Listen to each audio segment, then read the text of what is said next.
அஞ்சலி. அந்திவானுக்கு கீழ் படைக்குருவிகள், அதற்கும் கீழ் உடமரம், மரத்தை சுற்றி புழுக்கை பொழுதிகள், மரத்தை சுற்றி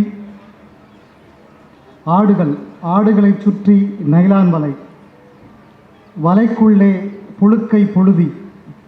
இடையன் பெருக்குகிறான், ஆடுகளுடன் பழக்கம் பேசுகிறான். செம்மறி ஆடுகள் கூர்ந்து கவனிக்கின்றன, வெள்ளாடுகள் கும்மரிச்சம் போடுகின்றன.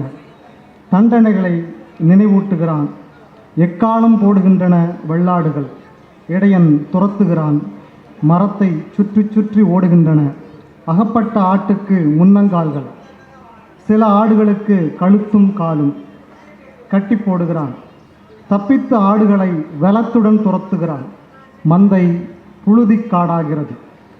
இடையனின் சட்டம் அறியாத புத்தம் குட்டியாடொன்று துள்ளி வலைக்கு வெளியே குதிக்கிறது. இடையனும் குதிக்கிறான், பிடிபடுகிறது குட்டியாடு. கழுத்து நரம்புகள் திண்ணி திமிர, குரல் வலை நெறிந்து, முனகல் கூட வெளிவரவில்லை. அத்துவான காட்டின் இந்த காட்சியை நீதிமன்றத்தின் அங்கேயே போன்ற கருப்பு துணியால் மூடுகிறது பொழுது. நீதிமன்ற காவலில் மாண்ட ராம்குமார் நினைவுகளுக்கு.